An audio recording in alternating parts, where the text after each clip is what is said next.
Hi friends, இன்னைக்கு காலையில் என்ன லஞ்ச் பாக்ஸ் அண்ட் பிரேக்ஃபாஸ்ட்னு பார்க்கலாமா? காலையில் வந்து என்னடா சமைக்கிறதுன்னு பார்த்துட்டே இருந்தேன். அப்புறம் தான் பார்த்தீங்கன்னா மாடியில் வந்து சூப்பராக முருங்கைக்கீரை நல்லா தளதளான்னு தளைஞ்சிருந்துச்சு. அதை வந்து பறிச்சுட்டு வந்துட்டு முருங்கைக்கீரை சாம்பார் வச்சுட்டேன்.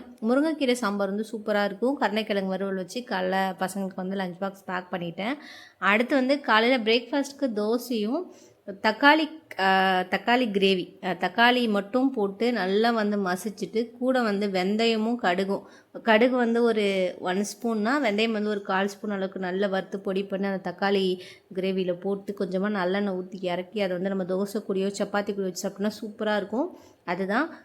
அடுத்து வாழைத்தண்டு கூட்டு, அதுவுமே ரொம்ப சூப்பராக இருந்துச்சு. வாழைத்தண்டு கூட்டு பற்றி சொல்லவே வேணாம். அதில் எவ்வளோ ஹெல்த் பெனிஃபிட்ஸ் இருக்குதுன்னு எல்லாருக்கும் நல்லாவே தெரியும். கிட்னி ஸ்டோன் இருக்கவங்களாம் ரெகுலராக சாப்பிட்டு வரும்போது கண்டிப்பாக வந்து அது க்யூர் ஆகும்.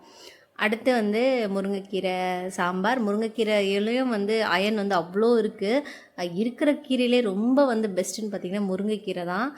அவ்வளோ சத்துக்கள் இருக்குது முருங்கைக்கீரையில். இன்றைக்கி காலையில் வந்து ஒரு ஹெல்த்தியான பிரேக்ஃபாஸ்ட் அண்ட் லஞ்ச் பாக்ஸ் செஞ்சேன்ற ஒரு திருப்தியோட பசங்களுக்கு லஞ்ச் பாக்ஸ் எல்லாமே பேக் பண்ணி கொடுத்துட்டு அப்படியே பிரேக்ஃபாஸ்ட்டையும் கொடுத்தாச்சு. நீங்களாம் என்ன லஞ்ச் பாக்ஸ் அண்ட் பிரேக்ஃபாஸ்ட் பண்ணிங்கன்னு சொல்லி கமெண்ட்டில் சொல்லுங்கள். வாழைத்தண்டு கூட்டு வந்து சூப்பராக இருந்துச்சு. நிஜமாகவே பார்க்கும்போதே நல்லா வந்து அழகாக இருந்துச்சு. பார்க்குறதுக்கு டேஸ்ட்டும் சூப்பராக தான் இருந்துச்சு. பாய்.